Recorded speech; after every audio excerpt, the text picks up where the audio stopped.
আসসালামু আলাইকুম। পাঠ করছি শুকনো পাতার নূপুর পায়ে। লিখনীতে আয়শা শেখ রিন। গল্প পাঠে আমি রেজওয়ানা খান নদী। দিঘি দাঁড়িয়ে আছে। তার পরনে উড়ু অব্দি ছেঁড়া রিঙ্কলেট প্যান্ট আর আট শার্ট স্লিভলেস শোল্ডার কাটা টপ। তবে বরাবরের মতোই পেট ঢাকা তার। সে যেমন পোশাকই পরুক, পেট তার সবসময় ঢাকাই থাকে। কলার বনের উপর একপাশে আঁকা সাময়িক একটা ট্যাটু স্পষ্ট দেখা যাচ্ছে। তার পায়ের উঁচুতলা হাই হিল। তার ঠিক পাশেই দাঁড়িয়ে আছে ঝিলমিল। ঝিলমিলের মুখের ভয়ে আর চিন্তায় শুকিয়ে একটুকু হয়ে আছে। না জানি এখন কি তুলকালাম ঘটে। দিঘির রুমে যেয়ে বারবার মানা করে এসেছিল এই পোশাকটা না পরতে, কিন্তু বেপরোয়া ফুপি কি আর কারো কথা শুনে? নূরজাহান চৌধুরী রাগে ক্ষোভে দাঁতে দাঁত চেপে বসে আছেন। চৌধুরী বাড়ির কারো মুখে একটি শব্দও ফুটছে না। সবাই যেন স্তব্ধ হয়ে গেছে। তাহসিন আর চোখে একবার রুহানের দিকে তাকালো। ছেলেটার দৃষ্টিতে স্পষ্ট মুগ্ধতা। দিঘিকে কে যেন সে চোখ দিয়ে গিলে খাচ্ছে। তাহসিন শুকনো ঢোক গিলে দৃষ্টি ফিরিয়ে নিয়ে মেঝেতে নিবদ্ধ করলো। ওদিকে বোরকা পরা রেহানের মা মনে মনে আস্তাগফিরুল্লাহ পড়ে নানান দোয়া দরুদ পাঠ করতে শুরু করেছেন। পরিস্থিতি সামাল দিতে রেহান নিজেই বেশ উৎসাহ নিয়ে সোফা থেকে সামান্য সরে দাঁড়িয়ে দিঘিকে বসার জায়গা করে দিয়ে দিল এবং বলল, প্লিজ বসুন। দিঘি ঠোঁটের কোণে বাঁকা হাসি ঝুলিয়ে ঠিক রুহানের মুখোমুখি সোফায় গিয়ে বসলো। রুহান হাসি মুখে হাত বাড়িয়ে বলল, বাই দ্য ওয়ে, আমি রুহান। দিঘি পায়ের উপর পা তুলে অত্যন্ত ঠান্ডা গলায় জবাব দিল, আমি এখনো জিজ্ঞেস করিনি। রুহান একটু অপ্রস্তুত ভঙ্গিতে সামাল দিয়ে বলল, আপনার নামটা কি? নাম না জেনে হুট করে চলে এসেছেন নাকি? রুহান এবার প্রতি উত্তর করলো, না মানে জানি, তাও আপনার মুখ থেকে শুনতে চাইছিলাম। বোরকা পরা মহিলাটি তখন টু শব্দটুকু করলো না। পরিবেশে কিছুটা স্বাভাবিক করতে পাত্রের চাচা খোশ গল্পের সুরে বলে উঠলেন, তা মা, কোন ক্লাসে পড়ো তুমি? দিঘি এবার উত্তর করলো, অনার্স সেকেন্ড ইয়ারে। বাহ, তার রান্না বান্না করতে পারো তো? দিঘির কপালে বিরক্তির ভাঁজ পড়লো। সে হাত উঁচিয়ে কাজের মেয়েটিকে দেখিয়ে সুজা বলে উঠল, রাঁধুনি লাগবে আপনার? আরে আগে বলবেন তো। এই যে আমাদের ফুলি, ও কিন্তু দারুণ রান্না বান্না পারে, একেই নিয়ে যান বরং। পাত্রের বাবা আলতাফ হোসেন নিজেই ভাইকে থামিয়ে দিলেন। এমন পরিবারের মেয়ে রান্না পারবে কিনা এই প্রশ্ন করাটাই তো বোকামি। সে পরম স্নেহে জিজ্ঞেস করলো, আহা, ওর কথা ছাড়ো, তোমার পছন্দের খাবার কি আম্মু? দিঘি সঙ্গে সঙ্গে উত্তর করলো, বেনসন অ্যান্ড হেজেলস। আরো কয়েকটা নেশাদ্রব্যের নাম অনায়াসে যোগ করলো, ক্লাসিক মার্টিনি, হুইস্কি, সোর আর রেড ওয়াইন। পুরো ঘর যেন এক অদৃশ্য বাজ পড়ল। উপস্থিত সকল হা হয়ে স্তব্ধ হয়ে গেল। কিন্তু সবাইকে অবাক করে দিয়ে রেহান উজ্জ্বল মুখে বলে উঠল, সিরিয়াসলি, দ্যাট ওয়াসাম। আমারও তো এই ব্র্যান্ডগুলোই। কথা শেষ হওয়ার আগে পাত্রের বাবা কড়া চোখে পাশে ফিরে রুহানের পিঠে একটা প্রকাণ্ড থাপ্পড় কষালেন। রুহান ব্যথায় উড়া উড়া মুখে নিমেষে চুপ মেরে গেল। আলতাফ চৌধুরী কপালে হাত দিয়ে নিচু মুখে বসে রইলেন। আর তাহসিন তখনও ওইভাবে মেঝের দিকে তাকিয়ে নির্জীবের মতো বসে। এই মুহূর্তে সে যদি মাথা তুলে সোজাসুজি কারোর দিকে তাকায়, তবে হয়তো সবাই তার চোখের ভেতরে রক্তিম লালাভার দাবানলটা দেখতে পাবে। নানান রকম নাটকীয়তার পর কোনো মতে পাত্রপক্ষকে খাওয়িয়ে দাওয়িয়ে বিদায় জানানো হলো। ডাইনিং রুমের দরজা বন্ধ হতেই নূরজাহান চৌধুরী রাগের মাথায় দিঘির চুলের মুঠি ধরতে যাবেন, ঠিক তখনই বাইরে থেকে কয়েক জোড়া জুতার আওয়াজ পাওয়া গেল। দরজার কাছে এসে হাজির হলেন কয়েকজন অপরিচিত প্রোটোকলধারী লোক। মেহেরাজ এগিয়ে গিয়ে বেশ বিস্ময় নিয়ে জিজ্ঞেস করলেন, আপনারা? সামনে থাকা লোকটা পকেট থেকে আইডি কার্ড বের করে অত্যন্ত পেশাদার ভঙ্গিতে বললেন, আমরা স্টেট ইন্টেলিজেন্ট অ্যান্ড সিআইডি থেকে আসছি। গত সপ্তাহে শেরিয়ার হাউসে যে হত্যাকাণ্ডটা ঘটেছে, আমরা সেটার অফিসিয়াল ইনভেস্টিগেশনে এসেছি। এই রাতের পার্টিতে উপস্থিত থাকা প্রায় প্রত্যেকটা পরিবারের সাথে আমাদের কথা বলা হয়েছে। শুধু আপনার ফ্যামিলিটুকুই বাকি ছিল। আপনারা কি পরিবারের সবাই এখানে প্রেজেন্ট আছেন? আলতাফ চৌধুরী বিষণ্ণ মুখে মাথা নাড়লেন, জি, আমরা সবাই আছি। বলুন কি জানতে চান? তাহসিন নিঃশব্দে নিজের রুমের দিকে পা বাড়ালো। পেছন থেকে এক সিআইডি অফিসার কড়া গলায় ডেকে বললেন, এক্সকিউজ মি, আপনি কোথায় যাচ্ছেন? তাহসিন না ফিরেই শান্ত কণ্ঠে জবাব দিল, আমি এই পরিবারে কেউ হই না, তাই আমার এখানে থাকা কোনো প্রয়োজন নেই। অফিসার ভ্রুজুরা কুঁচকে প্রশ্ন করলেন, তাহলে আপনি কে? নূরজাহান চৌধুরী তড়িঘড়ি করে নিজেই সামনে এসে বললেন, ও আমার পার্সোনাল অ্যাসিস্ট্যান্ট। তাছাড়া ওই রাতে ও পার্টিতে উপস্থিত ছিল না। একজন অফিসার আলতাফ চৌধুরী এবং নূরজাহান বেগমের দিকে একবারে চোখ বুলিয়ে সোজা এগিয়ে গেলেন দিঘির সামনে। তীক্ষ্ণ দৃষ্টি স্থির হলো দিঘির মুখের ওপর। যতদূর শুনেছি, সেদিন পার্টিতে নিহত ছেলেটা আপনার সঙ্গে ডান্স করছিল। দিঘি এবার উত্তর করল, জি। অফিসার একটা দীর্ঘশ্বাস ফেলে নোটপ্যাডের খাতা উল্টালেন, যেন মনে মনে কোনো হিসেব মেলাচ্ছেন। এমন ভঙ্গিতে শান্ত কিন্তু গম্ভীর কণ্ঠে বললেন, আমরা ওর ফ্যামিলির সাথে কথা বলেছি। ওদের স্পষ্ট দাবি, তাদের কোনো ব্যক্তিগত বা পারিবারিক শত্রু নেই। ছেলেটারও যথেষ্ট শান্ত আর ভদ্র ছিল। সো কোনো পুরনো শত্রুতার জের ধরে যে খুনটা হয়েছে এমন ক্লু আমরা পাচ্ছি না। দিঘি চুপ করে রইল, অতঃপর বলল, আমি সেটা কিভাবে বলবো? আমি সেদিন তাকে প্রথম দেখেছিলাম, আর সে নিজেই আমার সঙ্গে নাচতে এসেছিল। অফিসার দিঘির খুব কাছাকাছি এসে দাঁড়ালেন, তার চোখের দিকে এক দৃষ্টিতে তাকিয়ে হঠাৎ প্রশ্ন ছুড়ে দিলেন, একজন অচেনা ছেলের সাথে হুট করে ডান্স ফ্লোরে যাওয়ার পর ঠিক কি এমন ঘটেছিল যে কয়েক মিনিটের ব্যবধানে তাকে লাশ হতে হলো? ডান্স করার সময় সে কি আপনাকে অদ্ভুত কিছু বলেছিল, নাকি অন্য কারোর নজর ছিল আপনার উপর? কিছুই বলেনি সে আমাকে। হয়তো কারোর নজর ছিল, সে তাকে শুট করেছে। আপনার কোনো বয়ফ্রেন্ড আছে? দিঘি এবার মুখটা শক্ত করে তাসিনী এর দিকে তাকালো, অতঃপর বলল, না। সিআইডি অফিসার দিঘিকে আরো কিছুক্ষণ তীক্ষ্ণ প্রশ্ন করলেন। তবে দিঘি থমথমে আর সংক্ষিপ্ত উত্তরে বিশেষ কোনো সূত্র না পেয়ে নোটপ্যাড বন্ধ করে প্রধান অফিসার চলে যাওয়ার আগে চৌধুরীর দিকে এক নজর তাকিয়ে গম্ভীর গলায় বললেন, আমরা তদন্ত চালিয়ে যাচ্ছি। প্রয়োজন হলে আবার আসতে হবে। এখন দৃশ্যপট যাচ্ছে অন্যদিকে। রাত প্রায় 2টো। নিঝুম ঘরে থমথমে অন্ধকারে একা বসেছিলেন নিহত ছেলেটার বাবা। চোখের পাতা এক করার ক্ষমতাটুকু হারিয়ে গেছে তার। ঠিক তখনই টেবিলের উপর রাখা ফোনটা হঠাৎ ভাইব্রেট হয়ে উঠল। কোনো নাম নেই, স্ক্রিনে ভাসছে একটা আনোয়ার নাম্বার। হাত বাড়িয়ে ফোনটা কানে তুলতেই ওপাশ থেকে ভেসে এলো এক অচেনা হিমশীতল ও ভারী কণ্ঠস্বর। কিছু বুঝে ওঠার আগেই লোকটা সরাসরি বলল, ছেলেকে নিয়ে বড্ড বেশি ঘাটছেন। এখানেই থেমে গেলে কিন্তু আপনার জন্যই ভালো। কথাটা শুনেই মাথায় রক্ত চড়ে গেল বৃদ্ধের। সোজা হয়ে বসে গর্জে উঠলেন, এই, কে তুমি? কি বোঝাতে চাইছো শুনি? ওপাশে কণ্ঠস্বর বিন্দুমাত্র বিচলিত হলো না। শান্ত অথচ থমথমে গলায় বলল, বলছি থামুন। থামবো মানে? তুমি ভেবেছো কি আমাকে? আমি আমার ছেলের খুনিকে বের করেই ছাড়বো, পুলিশ দিয়ে হোক কিংবা নিজের ক্ষমতায়। ওপাশ থেকে হালকা ঠান্ডা হাসির শব্দ পাওয়া গেল। তারপর খুব সাধারণ টোনে প্রশ্ন এলো, মার্কেট থেকে নেওয়া 1 কোটি টাকার ব্যাংক ঋণটা বোধ হয় আপনার এখনো শোধ করা হয়নি, তাই না? বুকের ভেতরটা হঠাৎ করে ধুক করে উঠল লোকটার। বিষম খেয়ে বললেন, মানে? তুমি তুমি এসব কিভাবে জানো? এবার ফোনের লোকটা বলল, কত বাকি এখনো?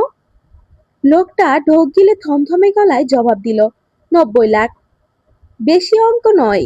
সকলের সকালের ব্যবধানে আপনার সেভিংস অ্যাকাউন্টে টাকাটা পৌঁছে যাবে। হ্যাঁ, অবশ্যই এর দ্বিগুণ সংখ্যা যাবে। আপনি আপনি কে বলছেন?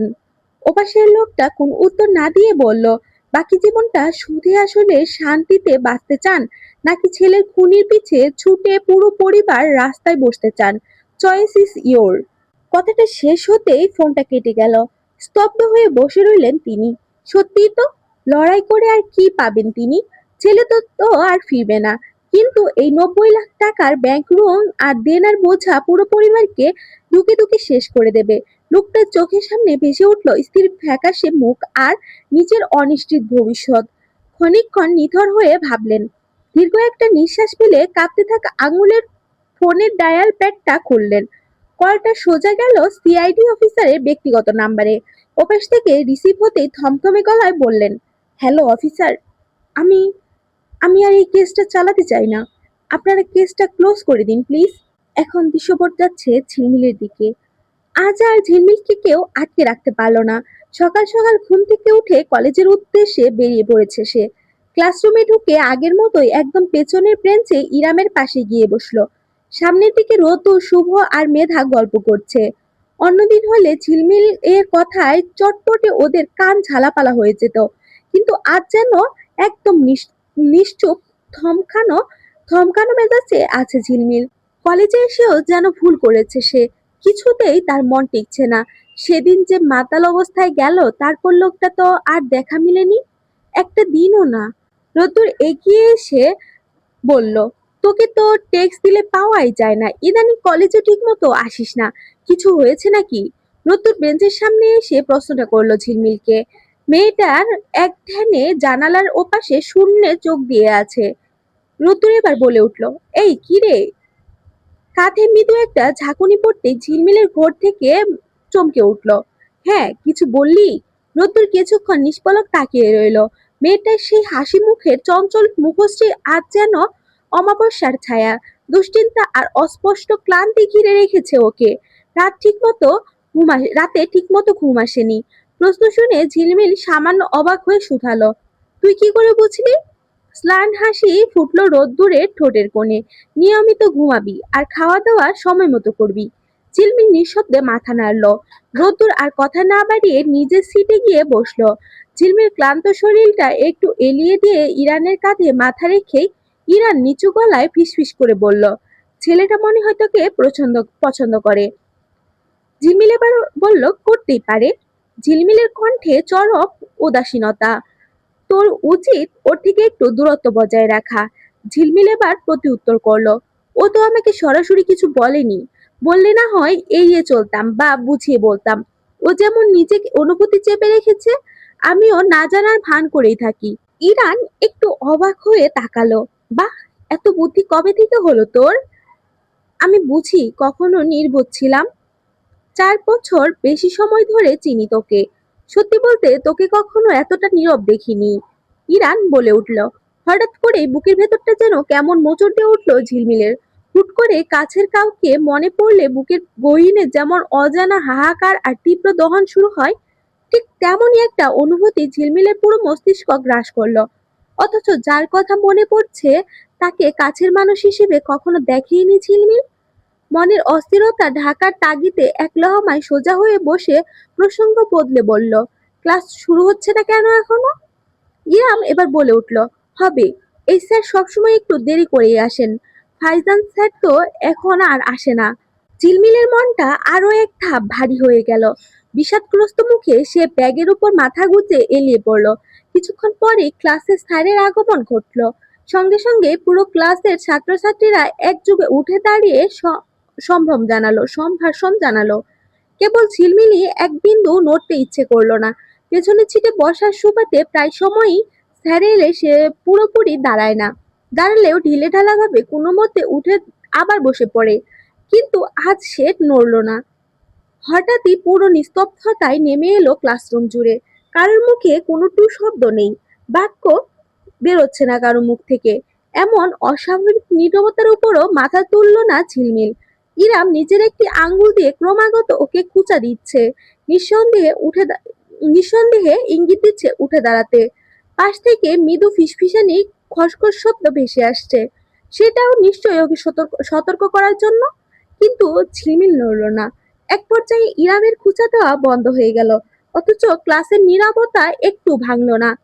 কারো একটা নিঃশ্বাসের শব্দও পাওয়া যাচ্ছে না। কয়েক মুহূর্ত এভাবে কাটাতে খটকা লাগলো ঝিলমিলের।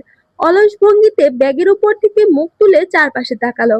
সকলের দৃষ্টি ওর দিকে, যেন সে কোনো প্রকাণ্ড অপরাধ করে ফেলেছে। ঝটপট ধড়ফড় করে উঠে দাঁড়ালো এবং কাপা গলায় বলল, আসসালামু আলাইকুম স্যার। সামনে ডায়াসের সাথে স্যার হিসেবে দাঁড়িয়ে আছেন স্বয়ং ফাইজান বারিশ। ঝিলমিলের হৃদস্পন্দনটা যেন প্রতি মুহূর্তে হাজারটা ডাম পেটাতে শুরু করেছে। ধুকপুকানি সব সীমা ছাড়িয়ে গেল। দ্রুত গতিতে রক্ত প্রবাহে বারিশ একদম নির্বাক, ভাবলেশহীন চোখে তাকিয়ে আছে। ক্লাসে ঢুকতেই তার তীক্ষ্ণ নজর চলে গিয়েছিল সবার পেছনে ব্রেঞ্চে মাথা গুজে রাখা সেই ছটফটে মেয়েটার দিকে।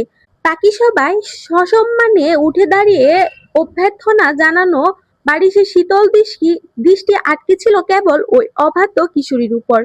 শিক্ষকের মুখাবয়বে এমন থমথমে দৃঢ়তা দেখে ক্লাসের কেউ একটু টু শব্দ করার সাহস পায়নি। ইরান যখন ঝিলমিলকে ধাক্কা দিয়ে সোজা করার চেষ্টা করছিল, বারিশ তখন চোখ রাঙিয়ে তাকে থামিয়ে দিয়েছিল। বারিশ তখনও নির্বিকার চোখে তাকিয়ে আছে। ঝিলমিলও তার সেই গভীর শীতল চোখ জোড়ার দিকে নিষ্পলক চেয়ে আছে। দীর্ঘ মুহূর্ত দুজনের নীরব দৃষ্টি বিনিময় শেষে বাড়ির স্থির গলায় ক্লাসের উদ্দেশ্যে বলল, ঝিলমিল বাদে সবাই বসো। ঝিলমিল দেখলো একে একে সহপাঠীরা সবাই যার যার আসনে বসে পড়ল। বাড়ি সেবার লেকচার শুরু করতে যাবে, ঠিক তখনই সামনের দিক থেকে আনায়া নামের মেয়েটা চট করে দাঁড়িয়ে বলে উঠল, স্যার, আপনি এতদিন ক্লাসে আসেননি কেন? বারিশ উত্তর করলো, এমনি। আনায়া এবার বলল, এমনি কেন স্যার, আপনি কি অসুস্থ ছিলেন? বারিশ এবার পুরোপুরি মেজাজ হারালো। মেয়েটার দিকে ঘুরে কপালের রক ফুলিয়ে একদম দাঁতে দাঁত চেপে গম্ভীর গলায় বলল, কেন, তুমি কি ডক্টর নাকি? স্যারের ধারালো কথায় বেচারি আনায়া নিমেষেই থমথমে হয়ে ধপ করে আসনে বসে পড়ল। ঝিলির প্রথমে সামান্য রাগ হলেও পরক্ষণে ঠোঁট টিপে মিষ্টি একটা হাসি ফুটে উঠল ওর মুখে। বারিশ নিজের মতো লেকচার দিতে শুরু করলো, আর ঝিলমিল চুপচাপ নিঃশব্দে দাঁড়িয়ে রইল। অন্যদিন হলে 10 মিনিটের মাথায় পা ব্যথা, কোমর ব্যথা নানান অজুহাতে বসার চেষ্টা করত, কিন্তু আজ সে বিন্দুমাত্র অভিযোগ করলো না। ঝিলমিল নিজে চুপ করে থাকলেও ক্লাসের আধা ঘন্টা পার হয়ে যেতেই স্থির থাকতে পারলো না রোদ্দুর। একটা মেয়েকে খামোখায় এতক্ষণ দাঁড় করিয়ে থাকতে দেখে তার ভেতরের অস্বস্তিটা রাগে রূপ নিল। সে হুট করেই নিজের সিট থেকে দাঁড়িয়ে গলার স্বর কিছুটা উঁচু করে বলল, স্যার, ঝিলমিলকে অযথায় দাঁড় করিয়ে রেখেছেন না? বারিশ লেকচার দেওয়া থামিয়ে আস্তে করে রোদ্দুরের দিকে ঘুরে দাঁড়ালো। উপর থেকে নিচ অব্দি ছেলেটাকে এক পলক মেপে নিয়ে অত্যন্ত ঠান্ডা গলায় শুধালো, তোমার কি সমস্যা? আমার কোনো সমস্যা না স্যার, তবে ভুল করেছিল, আপনি শাস্তি দিয়েছেন এবং শাস্তিও হয়েছে, কিন্তু টানা আধা ঘন্টা ধরে একটা মেয়েকে এভাবে দাঁড় করিয়ে রাখা কি আদৌ ঠিক? চোয়াল শক্ত হয়ে উঠল স্যারের। ডেস্কে হাত দুটো রেখে সামান্য ঝুঁকে হুঙ্কার ছেড়ে বলল, আই ডিসাইড কোনটা ঠিক আর কোনটা ভুল। You don't have to teach me how to run my class. বেশি দরদ থাকলে ক্লাসের বাইরে গিয়ে দাঁড়িয়ে থাকো, না হলে চুপচাপ বসে লেকচার শুনো। স্যারের এমন রুক্ষ রূপ দেখে পুরো ক্লাসরুম বরফের মতো জমে গেল যেন। পাশের বেঞ্চে বসে থাকা মেধা আর শুভ ভয়ে রোদ্দুরে শার্টের কোণ টেনে ধরে ফিসফিস করে বলতে লাগলো, আরে রোদ্দুর, তুই বস, পাগল হয়ে গেলি নাকি? এমনি ইরামও আতঙ্কে ঝিলমিলের দিকে তাকিয়ে চোখ বড় বড় করলো। রোদ্দুরের আগ বাড়িয়ে অনধিকার চর্চা দেখে বিরক্ত লাগলো। আবার ছেলেটাকে এভাবে বলায় বারিশের উপর রাগও হলো। রোদ্দুরা কিছু না বলে চুপচাপ বসে পড়লো। পরবর্তী আধা ঘন্টা ঝিলমিল নিশ্চুপ হয়ে দাঁড়িয়ে রইল নিজের জায়গায়। তার পুরো দৃষ্টি নিবদ্ধ রইল কেবল সামনে দাঁড়িয়ে থাকা মানুষটার উপর। কেমন গম্ভীর, বিষাদগ্রস্ত ও গম্ভীরতায় তার চাপা অভিমানের চাহনি। না বলা হাজারটা প্রশ্ন যেন ওর থমকে থাকা মস্তিষ্কে চোখ স্পষ্ট ভেসে উঠছিল। বারিশের লেকচার দেওয়ার ফাঁকে না চাইতেই কয়েকবার মেয়েটার দিকে চোখ যাচ্ছিল। চুলগুলো আজ এমন ভাবে পরিপাটি, হয়তো নূরজাহান চৌধুরী বেঁধে দিয়েছে। বসো। স্যারের কণ্ঠে ঘড়ির দিকে তাকালো ঝিলমিল। ক্লাস শেষ হতে আর মাত্র 3 মিনিট বাকি, এখন বসতে বলছে? মানুষ নাকি মাটির তৈরি হয়? ঝিলমিলের অনেক সময় এমন সময় মনে হলো যে এই লোকটা নিশ্চিত গিটওয়ালা বাঁশের কঞ্চির তৈরি, যা মচকাবে কিন্তু কিছুতেই ভাঙবে না বা সোজা হবে না। সেই দিন রাতে তো একদম তাকে ছাড়া মরেই যাচ্ছিল। খেতে নাকি পারে না তাকে ছাড়া, আজ যেন চিনতেই পারছে না। নাটক নাটক সব নাটক। টিফিনের ঘন্টা বাজতেই ঝিলমিল আর ইরাম ক্লাস থেকে বের হয়ে করিডোরের দিকে আসছিল। হঠাৎ করে সামনে এসে দাঁড়ালো জারিফ। ওকে আচমকা দেখে ঝিলমিলের বুকের ভেতরটা সামান্য কেঁপে উঠলেও মুখে বিন্দুমাত্র ভয়ের ছাপ পড়তে দিল না সে। জারিফের ঠোঁটের কোণে ঝুলছে কুটিল হাসি, আর তার পেছনে আড়াআড়ি দাঁড়িয়ে আছে তার চেলা বন্ধুরা। ঝিলমিল ভ্রু দুটো কুঁচকে তাকিয়ে কড়া গলায় বলল, পথ আটকেছিস কেন? জারিফ চোখের ইশারায় আড়ালে যাওয়ার ইঙ্গিত দিয়ে কর্কশ গলায় বলল, আয় আমার সাথে। ঝিলমিল ওই ইতরের সাথে এক সেকেন্ডও কথা বলার ইচ্ছে নেই। সে অবহেলার ভঙ্গিতে অন্যদিকে ঘুরে হেঁটে চলে যাওয়ার জন্য পা বাড়াতেই জারি ফুট করে এগিয়ে এসে ঝিলমিলের কবজিটা শক্ত করে চেপে ধরলো। হাতের উপর সে স্পষ্ট লাগতেই ঝিলমিলের ভেতরের রাগ আগ্নেয়গিরির মতো জ্বলে উঠল। ঝটকা মেরে হাত ছাড়িয়ে নিয়ে বলল, don't you dare to touch me. হাত ছাড় বলছি। জারিফ অপমানে অন্ধ হয়ে সেই হিংস্র সিংহের মতো ঝিলমিলের বাহু খামচে ধরতে চাইল। ঝিলমিল আবারও নিজেকে সরিয়ে নিয়ে বাত শূন্যে তুলে চর বসিয়ে দিল জারিফের মুখায়বে। বললাম না ধরবি না আমায়। চর খেয়ে জারিফ নিজেকে সামলাতে পারল না। রাগে ক্ষোভে চোখ দুটো রক্তবর্ণ হয়ে উঠল তার।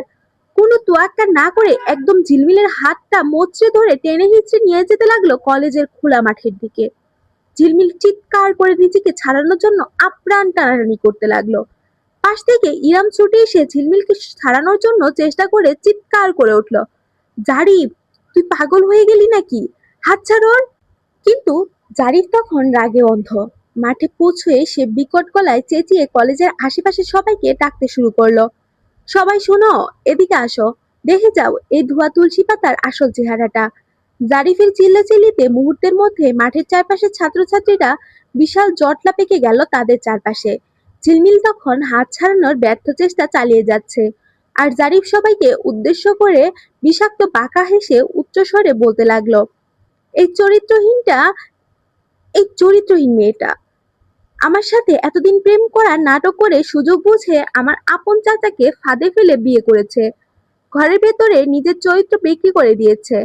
এখন আমার চাচা ওকে লাথি মেরে বের করে দিয়েছে।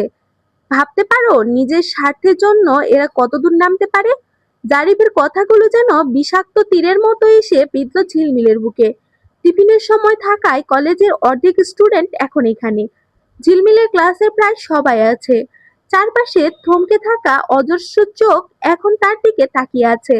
রোদ্দুর দাঁড়িয়ে আছে স্তব্ধ হয়ে, ওর চোখে অবিশ্বাস।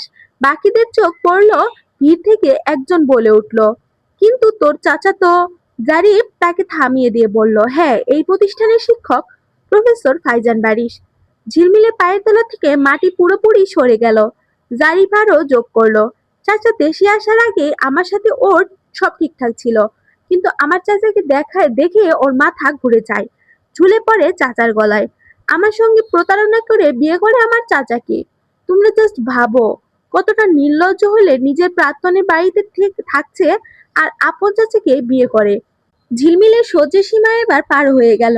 জারিফের শক্ত মুঠো থেকে নিজের হাতটা আচমকা টানে ছাড়িয়ে নিয়ে তীব্র চিৎকারে গর্জে উঠল, চুপ, একদম চুপ, মুখ সামলে কথা বল জারিফ। এখানে আজকের পর্বটা শেষ হচ্ছে। পরবর্তী পর্ব পেতে আমার পেজটাকে অবশ্যই সাবস্ক্রাইব করে রাখবে এবং পাশে থাকা বেল আইকন বাটনটি প্রেস করে রাখবে। আজকে আরেকটা পর্ব দেওয়ার চেষ্টা করব। ভালো থেকো সবাই, ধন্যবাদ সবাইকে।